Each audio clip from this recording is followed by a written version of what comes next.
জয়গুরু। আজকে ওই পরনিন্দা, দোষ দেখা ও পরনিন্দা সত্যানুসরণের যে চ্যাপ্টার আমরা আলোচনা করছি, যেটা করেছিলাম তার পরের অংশ, একটি মাত্র লাইন, সেইটি আমরা আজকে পাঠ করব এবং আলোচনা করব। ঠাকুর লিখছেন যে যদি সুন্দর হতে ইচ্ছা থাকে তবে বিশ্রীকেও সুন্দর দেখো, কখনো নিন্দা করো না, কিন্তু অসত্যের প্রশ্রয় দিও না। আবার বলছি, যদি সুন্দর হতে ইচ্ছা থাকে তবে বিশ্রীকেও সুন্দর দেখো, কখনো নিন্দা করো না, কিন্তু অসত্যের প্রশ্রয় দিও না। এই হচ্ছে বক্তব্য। তো এইটারই ইংরেজিটা এরকম যে if you intend to be beautiful then see beauty even in ugly. Do never vilify anyone, but don't indulge to untruth. আবার বলছি, if you intend to be beautiful, then see beauty even in ugly. Do never vilify anyone, but do not indulge to untruth. তা এই হচ্ছে মোটামুটিভাবে বক্তব্য। এই এখন আমরা লক্ষ্য করে দেখুন, আমরা কোনো জিনিসকে বিশ্রী বলি, কোনো মানুষকে দেখে বিশ্রী বলি, বা কোনো প্রাণীকে বা উদ্ভিদকে, গাছকে বা পৃথিবীর কোনো অন্যান্য অজীবিত বস্তুকে বিশ্রী বলি, আবার সুন্দর বলি। তার মানে দুটো ভাবের কথা বলছি। বিশ্রী বললেই একটা সুশ্রী কথাও এসে যায়, তাই না? বিশ্রীর অপোজিটটাকে যদি আমি বলি সুশ্রী, তার মানে কি বিশ্রী সুশ্রী, তাই না? তো এখন বিশ্রী সুশ্রী বলা মানেই মনে রাখবেন একটা দ্বৈত ভাব অবতারণা করা। দ্বৈত ভাবে আমি অবতারণা করবো কী করে? আমি অদ্বৈতের সাধনা করছি, অথচ দ্বৈত ভাব। এটা ঠিক, অদ্বৈতেরই দ্বৈত। তাহলে দ্বৈতটা কার? অদ্বৈতেরই দ্বৈত, তারই সৃষ্টি। আমি দুভাগ করছি, পজিটিভ নেগেটিভ, হ্যাঁ, ভালো খারাপ, pass fail, so just see দ্বৈত, দুটো কথা বলছি, অদ্বৈতেরই দ্বৈত। এখন কথা হচ্ছে যে আমি আরেকজনকে বিশ্রী বলবো কী করে? বিকজ অফ দ্য ফ্যাক্ট যে একজনকে বিশ্রী বলা মানে আলটিমেটলি ভগবানকেই বিশ্রী বলা। কেন দেখুন, কারণ তিনি তো সৃষ্টি করেছেন। যা এই যে জগৎ আমি যা দেখছি, কার সৃষ্টি? ঈশ্বরের সৃষ্টি। এবং বিশেষ করে মানুষকে আমরা বিশ্রী বলতে অনেক সময় কোনো মানুষকে দেখেই বিশ্রী বলি, অথচ এটা বলা হচ্ছে বাইবেলের কথা, god has created man after his own image. ভগবান তার মতো করে মানুষকে সৃষ্টি করেছে। তো সেই মানুষকে আমি যদি বিশ্রী বলি, তার মানে আলটিমেটলি ঈশ্বরকে কি বিশ্রী বলছি না? দেখুন, লক্ষ্য করে দেখুন, কারণ আমি যা দেখছি তার থেকে তো সৃষ্টি। যেটা উপনিষদ বলছে, যস্তু সর্বাণি ভূতানি আত্মন্যেবানুপশ্যতি সর্বভূতেষু চ আত্মানম তত ন বিজুগুপ্সতে। আবার বলছি, যস্তু সর্বাণি ভূতানি আত্মন্যেবানুপশ্যতি সর্বভূতেষু চ আত্মানম তত ন বিজুগুপ্সতে। এর উপনিষদের কথা। এর বক্তব্য হচ্ছে যে আমি যিনি মানে সবার মধ্যে নিজেকে দেখেন আর নিজের মধ্যে সবাইকে দেখেন, তিনি কাউকে ঘৃণা করতে পারেন না। আমি কি আমার ডান হাতটা মনে করে যাক, আমার ডান হাতটাকে কি বাদ দিয়ে চলতে পারি? তা তো নয়, কারণ আমার ডান হাতটাও আমার, বাঁ হাতটাও আমার। এই দুটো, আমি যদি বাঁ হাতটাকে আমি যদি বলি বিশ্রী, ডান হাতটাকে বলি সুশ্রী, তো দুটো হাতই তোমার লাগবে। অর্থাৎ দ্বৈত ভাব কিন্তু অদ্বৈত। মনে রাখবেন, দ্বৈত ভাবও তিনিই সৃষ্টি করেছেন, কিন্তু তিনি তো অদ্বৈতেরই অংশ। সুতরাং আমাকে কাউকে বিশ্রী ভাবার উপায় নেই, কারণ বিশ্রী ভাবা মানেই কিন্তু আলটিমেটলি আমি কিন্তু মনে রাখবেন ভগবানকেই বিশ্রী ভাবছি। কারণ তার সৃষ্টিকে আমি বিশ্রী বলবো কী করে? মনে রাখবেন, এটা ঠাকুর অনুকূলচন্দ্র বলছেন যে তিনি কাউকেই কিছু কম করে দেননি, তার মতো করে তিনি সবটাই দিয়েছেন। ভেরি আশ্চর্য কথা বলছেন, এবং ফ্যাক্ট। এবং ঠাকুর আরও কথা বলছেন যে প্রত্যেককেই সৃষ্টি করে যে তিনি করেছেন সৃষ্টি, তার পিছনে তার একটা সুস্পষ্ট উদ্দেশ্য আছে। লক্ষ্য করে দেখুন, তাহলে প্রত্যেক যে সৃষ্টি, সেই সৃষ্টির পিছনে ঠাকুরের বক্তব্য অনুযায়ী একটা সুস্পষ্ট উদ্দেশ্য আছে ঈশ্বরের। কাজেই আমি তাকে কি করে ঘৃণা করব? বিশ্রীকে আমি যদি সত্যিই সুশ্রী হতে চাই, if I really intend to be beautiful, then I will have to see beauty even in ugly. মানে আমাকে বিশ্রীর মধ্যেও সুশ্রীকে দেখতে হবে। এখন আমি এই বিশ্রী সুশ্রী ভাগটা করছি, তাই না? এই ভাগটা কে করছি? হু ইজ দ্য, মানে you can say, who is the জাজ? বিচারক কে? আমি তো বলছি কোনটার বিশ্রী সুশ্রী, কিন্তু আমার বিচারটা যে ঠিক তার কি প্রমাণ? কারণ একটা গল্প বলছি আপনাদের, কারণ এটা একটা রিলেটিভ ব্যাপার, আপেক্ষিক ব্যাপার, যেটা বিশ্রী সুশ্রী। কীরকম? বনফুলের লেখা, মানে অনুভূতিবান লেখক ছিলেন তিনি লিখছেন, তিনি ডাক্তারি করতেন, তো তিনি নিজেই ডাক্তার ছিলেন, ডাক্তারি করছিলেন। তার জীবনের অভিজ্ঞতাগুলি তিনি সাহিত্যে লিখেছেন। তো সেখানে দেখছেন একটি রোগী এসেছে, একটু গ্রাম থেকে এসেছে, একটা ইয়ং রোগী, খুব ইয়ং নয়, মোটামুটি বয়স হয়েছে। তো সে বলছেন যে আপনার ভিজিট কত? বনফুল বলছেন 10 টাকা। তো বলছেন 10 টাকা? বলেছেন আঁতকে উঠছে সে, বললো যে আমি অমুক লোকের আত্মীয়, আমাকে একটু খাতির করবেন না? গ্রামের লোক সে বলছে তখন, তারপরে বলছে শুনেছিলাম আপনি খুব দানি মানুষ, মানে খুব দয়াবান মানুষ, তা আমাকে একটু মানে ক্ষমাঘান্না করে কমিয়ে দিন। তো ডাক্তার বলছে দেখুন জিনিসপত্রের যা দাম হয়েছে এখন আর সেরকমটা পারি না, তবে যাই হোক আপনি কি সত্যিই দিতে পারবেন না? যদি না আপনার সেরকম অবস্থা না হয় তাহলে কোনো ফিজই আপনাকে দিতে হবে না, আপনার সমস্যাটা বলুন। সে তখন বলছে যে আচ্ছা ডাক্তারবাবু আমি আপনাকে 2 টাকা দেবো। 10 টাকার জায়গায় ধরে দর কষাকষি শুরু করেছে। এখন ডাক্তারবাবু বলছেন যে আচ্ছা ঠিক আছে, আপনার যদি সত্যি অসুবিধা থাকে, আমি তো আপনাকে বললাম যে আপনাকে কিছুই দিতে হবে না, আপনার সমস্যাটা বলুন। তখন সে কী করেছে, সে ডাক্তারবাবু হাত দুটো ধরে ফেলেছে, ডাক্তারবাবু আমি ওই যাই আপনাকে 4 টাকায় দেবো, তার বেশি দিতে পারবো না, হ্যাঁ, আর বদ্যিকে টাকা না দিলে রোগ সারে না। তো তখন ডাক্তারবাবু যে আপনার সঙ্গে আমি পেরে উঠবো না, ঠিক আছে আপনি বলুন। তা তিনি তার সমস্যা বলছেন, সম্ভবত তার সুগার হয়েছে, ডাক্তারবাবু বুঝতে পারছেন, রক্ত টেস্ট করে পেয়ে হচ্ছে সেটা। তা বলছেন খুব খান নাকি? খুব খাই বলছেন খুব খাই ডাক্তারবাবু। তা বলছে খাওয়া দাওয়া একটু কমালেই আর ওষুধ লাগবে না। তো বলছে যে খাওয়া দাওয়া কমাতে পারবো না ঠাকুর, কমাতে পারবো না ডাক্তারবাবু। বলে কেন? যে একসময় খুব আমাদের অসুবিধা ছিল, কষ্টের সংসার ছিল, পরবর্তী ক্ষেত্রে আমি জমি জায়গা বাড়িয়েছি, করেছি, এখন আমার প্রচুর ক্ষেত, প্রচুর খাওয়া দাওয়া, এখন যদি আপনি খেতে না করেন তাহলে আমি কি করি? বলে মুখটা অত্যন্ত বিরক্তিকর। ডাক্তার বলছে ঠিক আছে তাহলে ওষুধ খেতে হবে। বলে ঠিক আছে, ওষুধের দাম কত ডাক্তারবাবু? তো বলছে ওষুধের দাম মোটামুটিভাবে ওই ধরুন 25 টাকা বা 30 টাকা। হ্যাঁ এত টাকা, একটু কম হবে না? ডাক্তার বলছে যে ওষুধ তো আর আমার হাতে নয়, ওষুধ আপনাকে কিনতে হবে।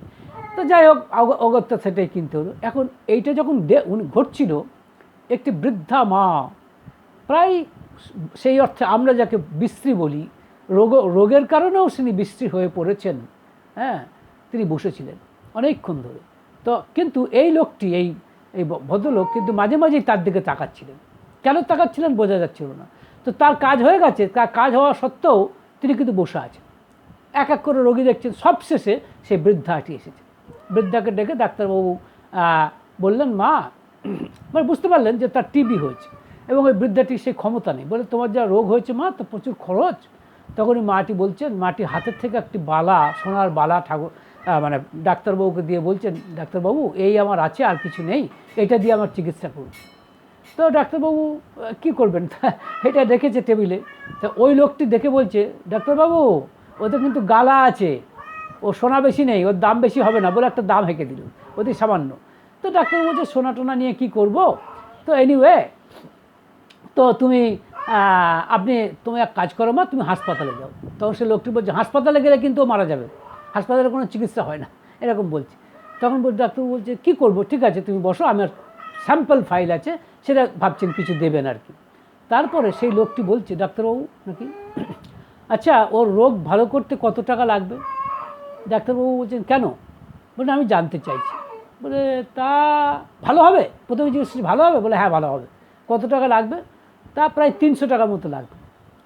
তখন সে বলছে ডাক্তারবাবু আপনি চিকিৎসা করুন, টাকা আমি দেবো। এবার ডাক্তারবাবুর অবাক হয়ে যাওয়ার পালা। ডাক্তারবাবু বলছেন যে কেন, ও কি আপনার কোনো আত্মীয়? বলছে না, আত্মীয় নয়। বলছে তাহলে চেনেন নাকি? বলছে না, চিনিও না। বলছে তাহলে এরকম? বলছেন যে কারণ আমার মায়ের চেহারাটা অনেকটা এরকম ছিল। মাকে তখন আমাদের অবস্থা ভালো ছিল না, চিকিৎসা করাতে পারিনি, প্রায় বিনা চিকিৎসায় মারা গেছে। মায়া ডাক্তারবাবু, মায়া বলে সে ঠাকুর মানে ডাক্তারবাবুর কথায় একদিকে নাক ঝেড়ে সে মানে আসলে কান্না চাপছে। এখন এটাও দেখুন, তার কাছে ওই বিশ্রী কিন্তু তখন আর বিশ্রী নয়, সুশ্রী। তাহলে ব্যাপারটা রিলেটিভ হলো না? তাহলে কিন্তু ব্যাপারটা কী দাঁড়ালো? ডেফিনেটলি এটা তো রিলেটিভ হয়ে দাঁড়ালো, অর্থাৎ আপেক্ষিক। আমার কাছে যে কুশ্রী সে অন্যের, বা আমার কাছে যে বিশ্রী সে কিন্তু অন্যের কাছে সুশ্রী হতেই পারে। সুতরাং এই জায়গাটাও কিন্তু বুঝতে হবে। তাই কাউকে বিশ্রী ভাবতে নেই, সে বিশ্রী হলেও ভাবতে নেই। এই কারণে ভাবতে নেই, কারণ এটাই ভাবতে হয় যে আমি যে বিশ্রী সুশ্রী এই দুটো ভাগে ভাগ করছি, ভালো মন্দ এই দুটো ভাগে ভাগ করছি, হ্যাঁ, পজিটিভ নেগেটিভ এই দুটো ভাগে ভাগ করছি। এটা কি? এটা আসলে দ্বৈত কথা, অদ্বৈতেরই দ্বৈত। মনে রাখবেন, এটা মনে রাখবেন যে সারা বিশ্বজুড়ে একটাই চৈতন্য আছে, ওয়ান কনসাসনেস, সেই অদ্বৈত। গীতা অদ্বৈতবাদের কথা বলে, হ্যাঁ। সুতরাং অদ্বৈতই যখন সৃষ্টি করেছেন, তাই সৃষ্টিকে আমি অস্বীকার করব কী করে? তার সৃষ্টিকে যদি বিশ্রী বলে আমি ঘৃণা করি, তার মানে আমি ঈশ্বরকেই ঘৃণা করছি।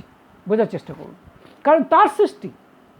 সুতরাং এইটা বুঝে নিয়ে আমাকে বুঝতে হবে যে বিশ্রীকে আমি কোনোদিনই ঘৃণা করতে পারি না, এবং বিশ্রী সুশ্রী এই ভাগটাই করতে পারি না।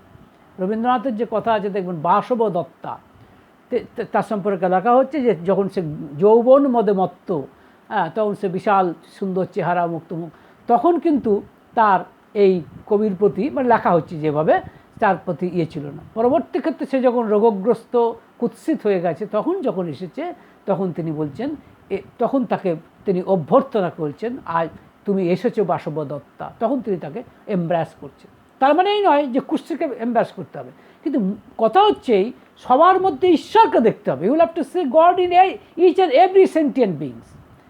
তাহলে কিন্তু আর বিশ্রী লাগবে না। ডিফিকাল্ট। ঠাকুর বলছেন যদি সুন্দর হতে ইচ্ছা করে তবে বিশ্রীকেও সুন্দর দেখো। যেমন ঠাকুর রামকৃষ্ণ, কত বিশ্রী লোক, কত কুৎসিত লোক তার কাছে কাউকে কি তিনি ঘৃণা করেছেন? দেখাতে পারবেন?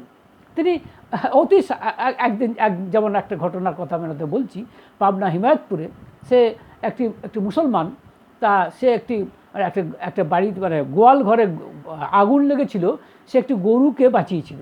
সেটা দেখে ঠাকুর তাকে জড়িয়ে ধরে, হ্যাঁ, একবারে মানে অ্যাপ্রিসিয়েট করছেন, ওরা অত্যন্ত সুখ্যাতি করছে। অথচ সেই ছেলেটি সারা গায়ে দাঁত হাজায় ভর্তি, এই ছেলেটি, কিন্তু ঠাকুর তাকে জড়িয়ে ধরে চিৎকার করে, মানে সে যে একটা ভালো কাজ করেছে এইটাকে তিনি লোকের কাছে হাইলাইট করছেন। তো তার কাছে তো বিশ্রী নয়, তার কাছে তিনি ঈশ্বরকে দেখছেন। সুতরাং বিশ্রীকে সুন্দর দেখতে হলে আপনাকে ঈশ্বরকে বিশ্বাস করতে হবে। এটাই বিশ্বাস করতে হবে যে সৃষ্টিকর্তা তার মধ্যেই রয়েছেন। সে সৃষ্টিকর্তা থাকলে তাকে আমি কখনোই বা ধরুন আপনার নিজের সন্তান যদি বিশ্রী হয়, তাকে কি আপনি বিশ্রী বলে, আপনার কেউ যদি তাকে বিশ্রী বলে, আপনার ভালো লাগবে? ভালো লাগবে না, কারণ এটা আপনার সৃষ্টি। তো আপনার সেরকম আপনাকে আবার সৃষ্টি করেছেন ঈশ্বর, তাই ঈশ্বরের সৃষ্টি কাউকেই আপনি বিশ্রী বলতেই পারেন না। এই যে মানে এইটাই হচ্ছে কথা। তো যাই হোক, কারণ যা কিছু দেখছি, হোয়াট এভার আই সি, এই যা সব কি ঈশ্বর থেকে সৃষ্টি।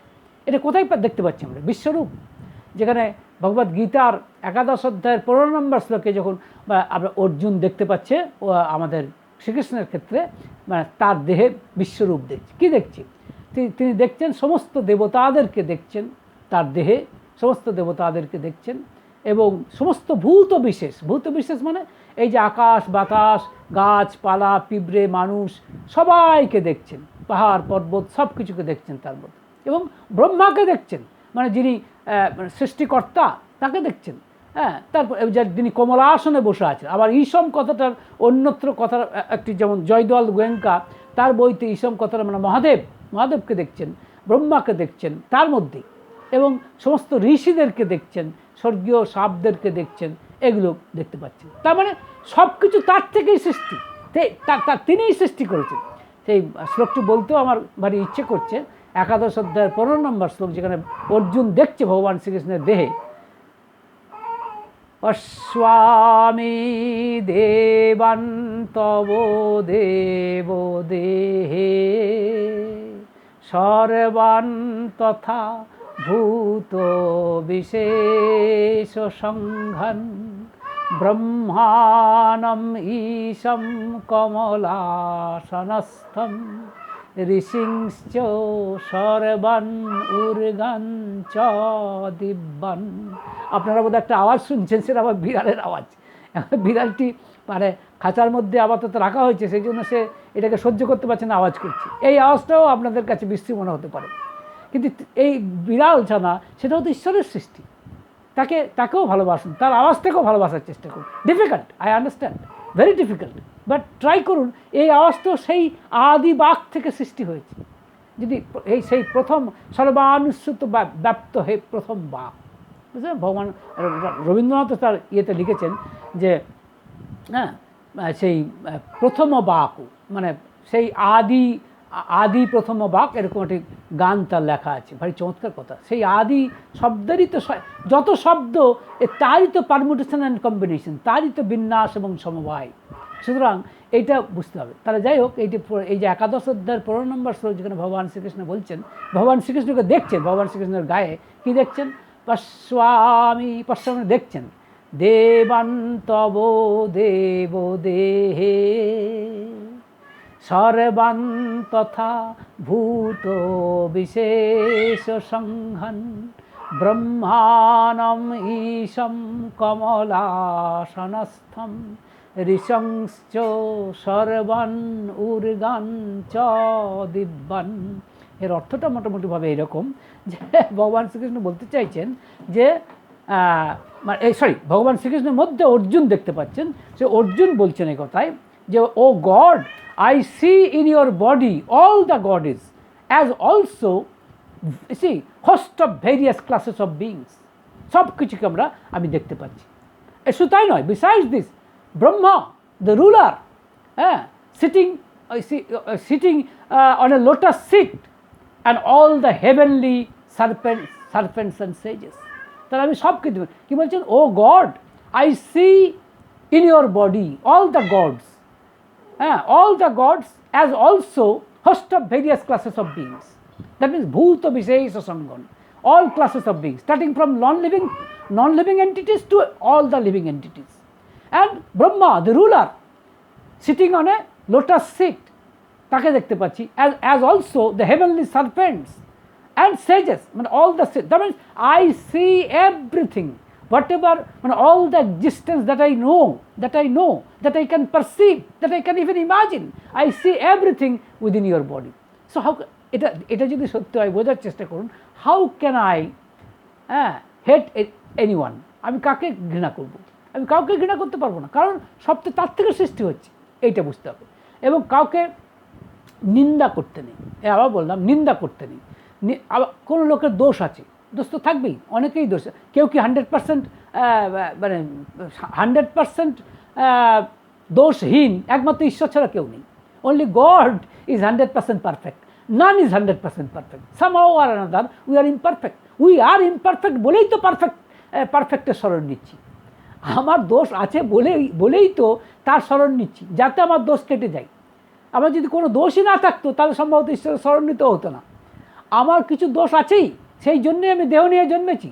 কিছু পাপ কিন্তু আছেই, পাপ আছে বলেই আমি দেহ নিয়ে জন্মেছি। The reason is that I have taken this body, I have taken this birth in the form of a body. It's because I have some kinds of sins. আমার কিছু পাপ আছে এবং সেইটা করার জন্যই আমি এসেছি। সুতরাং তাহলে সবার দোষ আছে। তাই আমি যদি দোষ দেখতে যাই, তাহলে অনেকটা সে হয়ে যাবে না যে চালুন হয়ে সুচকে নিন্দা করছি। আমার দোষটাও কি কিছু কম নাকি? এই যে ধরুন, আপনাদের সামনে আমি কথা বলছি, আপনারা ভাবছেন কি বড় বড় কথা বলছি, কি বিশাল মানুষ। তা কিন্তু নয়, আমার মধ্যে বহু দোষ আছে।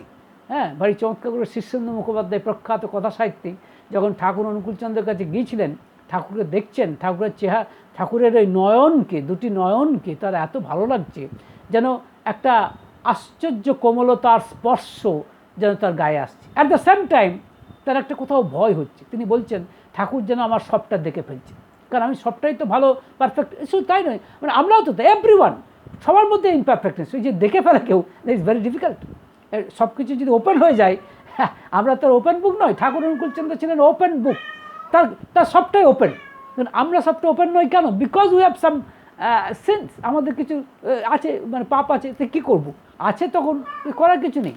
তো তাহলে কিন্তু তাই আমার ঠাকুর বলছেন কারো দোষ দেখো না, হ্যাঁ, দোষকে দোষ দেখা বলে ভুলে যাও, কিন্তু অ্যাট দ্য সেম টাইম অসত্যেরও প্রশ্রয় দিও না। এর মানেটা এইটা মানে তিনি এটাও কষান দিচ্ছেন যে কারো দোষ দেখবে না বলে এটা নয় যে সেই দোষে যদি মানুষ ক্ষতিগ্রস্ত হয়, কারো দোষে, কারো অন্যায়ের কারণে যদি কোনো মানুষ ক্ষতিগ্রস্ত হয়, সেই দোষটাকে তুমি প্রশ্রয় দিও না। অর্থাৎ ব্যাপারটা কীরকম, তুমি সেটাকে প্রশ্রয় দেওয়ার চেষ্টা করো না। এই কেন বলছি কথাটা, ঠাকুর অনুকূলচন্দ্র কারো দোষকে কিন্তু প্রশ্রয় দেননি, তিনি মানুষকে অ্যাপ্রিসিয়েট করতেন, কোনো সন্দেহ নেই। তিনি মানুষের গুণগুলোকে স্তুতি, মানে তার ভালো গুণ গাইতেন বা এবং সেগুলোকে ম্যাগনিফাই করতেন। This does not automatically however mean যে তিনি হি ইন্ডালজড টু আনট্রুথ, যেটা অসত্য তাকে কিন্তু তিনি প্রশ্রয় দেননি, কখনোই প্রশ্রয় দেননি। যেটা খারাপ, যেমন ধরুন একজন দাদা অত্যন্ত সুকৌশলে আরেকজন দাদার কায়দা করে নিন্দা করছেন, কিন্তু দেখাচ্ছেন যেন কত ভালো কথা বলছেন। ঠাকুর ধরে পড়েছে না, ধরে পড়ার কথা, ঠাকুর বলছেন দেখো তোমার কথার মধ্যে একটা নিন্দার ঢেকুর খুঁজে পেলাম। তাকে সাবধান করে দিচ্ছেন যে তুমি যতই পানিং করার চেষ্টা করো, আমাদের দেখবেন পানিং করার চেষ্টা করা, আমরা বলি না, দেখবেন বিশেষ করে ওকালতিতে সম্ভবত এটা আছে। হ্যাঁ, একজন এক পক্ষের উকিল যখন বলছে এই একটা কথা, তখন আর এক পক্ষের উকিল বলছেন my learned friend has stated the real truth, উনি সত্যি কথাই বলেছেন, খুব ভালো কথা বলেছেন, তবে তবে কিন্তু যদি বলে শুরু করবে তার অপোজিট কথা। এটাকে বলে পানিং করে, ইংরেজিতে বলে পানিং, PUNNING, পানিং। এই পানিং করে কথা বলবেন না, খুব খারাপ জিনিস। কিন্তু অ্যাট দ্য সেম টাইম কারো অসত্য, কারো অন্যায়কে, মানে কারো অসত্যকে প্রশ্রয় দেবেন না। কিন্তু তার মানে এই নয় যে তার খারাপটাকেই কেবল চিৎকার করে বলবেন। নো, আপনি যদি সত্যিই ভালো মানুষ হয়ে থাকেন তার ভালোটাকেও সুনাম করুন তো দেখি। At the same time can you, মানে আপনি কি একই সাথে দুটো বাঁশি বাজাতে পারবেন? একই সাথে তার নিন্দা করছেন, তার একই সাথে তার গুণগান গাইছেন, যদি পারেন তাহলে আপনি পারফেক্ট। কিন্তু পারা যায় না, আমরা সাধারণত নিন্দাটাই করি, আর নিন্দার তোরে তার ভালো গুণগুলো ঢাকা পড়ে যায়। কিন্তু আবার যখন তার ভালো গুণটা গাইছি তখন তার খারাপ গুণটাও ঢাকা পড়ে, মানে খারাপ গুণটাকে আমরা প্রশ্রয় দিয়ে ফেলি। এই অবস্থাটা আমাদের হয়। ঠাকুর আমাদের সাবধান করে বলছেন যে তুমি অন্যের নিন্দা করো না, কিন্তু তাই বলে অসত্যের প্রশ্রয় দিও না, তার খারাপ জিনিসটাকে প্রশ্রয় দিও না। Very very difficult, I must say, মানে easy speaking but difficult doing, there is no doubt about it. কিন্তু আমাদের অভ্যাসটা করতে হবে, will have to try at least. এটাই ঠাকুর অনুকূলচন্দ্র, কারণ তার জীবন দিয়ে বুঝিয়েছেন, তার নিজের জীবন দিয়ে এগুলো তিনি বুঝিয়েছেন। কীরকম, যেমন আমাদের রে আর্চার হাউজারম্যান, তিনি আমেরিকান ভক্ত ঠাকুরের, তিনি ঠাকুরের অত্যন্ত একনিষ্ঠ ভক্ত ছিলেন। একটি ছেলে তার বাড়িতে তাকে, তার হয়তো কেউ ছিল না আর কি, খানিকটা অনাথ ক্লাসের, তার বাড়িতে তাকে মানে কাজ করার জন্য ঢুকেছিল। সে ছেলেটি কিন্তু চোর, বদমাইশ, সে নানা রকম চুরি করছে। তো হাউজারম্যান দেয়, এসে ঠাকুরকে বলছেন ঠাকুর এই ছেলেটা চোর, একে আর রাখা যাবে না। তো ঠাকুর বলছে তাহলে তুই আমার কাছে এতদিন, মানে সোজা কথা এতদিন থাকলি কী করে, অর্থাৎ তুই তুই তুই আমার সঙ্গে কী সঙ্গ লাভ করলি? ও যে চোর এটা ঠিক, তুই ওর এই চৌর্য বৃত্তিকে প্রশ্রয় দিবি না, অর্থাৎ সবসময় সাবধান থাকবি, অ্যালার্ট থাকবি, কিন্তু ওই চৌর্য বৃত্তিকে কেবল হাইলাইট করে ওকে তাড়িয়ে দিস না, ওকে চেষ্টা কর তোকে রেখেই, তোর কাছে রেখেই ওর চৌর্য বৃত্তিকে আস্তে আস্তে নেবাতে। চৌর্য বৃত্তিকে প্রশ্রয় দিস না, দেখুন লক্ষ্য করে, মানে যাতে অ্যালার্ট থাকবে, যাতে চুরি করতে না পারে। তার মানে কি, তার দোষগুলো না দেখা মানেই এই নয় যে তার অসত্যকে প্রশ্রয় দেওয়া, মানে তার খারাপ জিনিসটাকে প্রশ্রয় দেওয়া, এটা কিন্তু ঠাকুর বলেননি। এবং পরবর্তী ক্ষেত্রে হাউজারম্যান দা সেই ছেলেটিকে অনেকটা রেকটিফাই করতে পেরেছিলেন। হ্যাঁ, আমার বক্তব্য এইটাই উপসংহার পড়বে, আমরা সবটা পারবো না, দ্যাট ইজ মানে অ্যাগ্রিড, আমি সেটা অ্যাগ্রি করছি। আমরা আবার বলছি, আমরা নিজেরাই ইমপারফেক্ট, সুতরাং আমি কি করে পারফেক্ট? কিন্তু পারফেক্ট কে? ঠাকুর অনুকূলচন্দ্র 100% পারফেক্ট। তাই তিনি যখন এই কথাগুলো বলছেন, আমাকে চেষ্টা তো করতে হবে, I will have to try at least. হ্যাঁ, পারবো কি পারবো না সেটা আলাদা কথা, at least to certain extent I can, খানিকটা তো পারতে পারি, এটাই ঠাকুর বলছেন। সুতরাং আমাদের আজ থেকে এরকম একটা মানে সেই অর্থে বলা যায় আমরা একটা সংকল্প নিই যে বিশ্রীকেও, তথাকথিত বিশ্রীকেও আমি সুশ্রী করে দেখার চেষ্টা করব, অর্থাৎ উল্টোভাবে দেখার চেষ্টা করব। এটাকে বলে বিপরীত অর্থ, বিপরীতভাবে চিন্তা করব। I will have to think oppositely. দেখবেন আস্তে আস্তে কিন্তু ভালো লাগতে শুরু করবে। কারণ উল্টোটাও কিন্তু সত্যি। ধরুন একটি সুন্দরী মহিলাকে আমার খুব পছন্দ হচ্ছে, কিন্তু আসক্ত হয়ে পড়ছি, তখন যদি বিপরীত চিন্তা করেন যে অতি কুৎসিত মেয়েটি, সারা গায়ে ঘা হয়ে গেছে, তখন ধীরে ধীরে কিন্তু আসক্তিনেসটা কমে। এটা শাস্ত্রের একটি বিধান, বিপরীত চিন্তা করা। তাই যদি সত্যিই কেউ বিশ্রী হয়ে থাকে, আপনি চিন্তা করুন সুশ্রী, এইভাবে ভাবুন যে ঈশ্বরের সৃষ্টি, তার মধ্যে আমার ঈশ্বরই রয়েছেন, এরকমটা ভাবলে অনেকটা রেহাই পাওয়া যায়। মানে মানে মানে তিনি রাস্তাগুলো দিচ্ছেন। তো যাই হোক, এবং কারো দোষ দেখতে নিষেধ করছেন, অ্যাট দ্য সেম টাইম তার অসত্যের প্রশ্রয় দিতেও নিষেধ করছেন। ভারী কঠিন, কিন্তু চেষ্টা করা, অন্তত চেষ্টা করতে দোষ কী? তিনি যখন বলেছেন কোনোটাই কিন্তু ঠাকুর অনুকূলচন্দ্র যা বলেছেন সেটা অসাধ্যতা নয়, আমরা পারবো না এমন কিছু তিনি বলেননি, পারবো এমনই বলেছেন। হ্যাঁ, এখন চেষ্টা, চরিত্র, অভ্যাস, এ দায়িত্ব আপনার আমার সবার।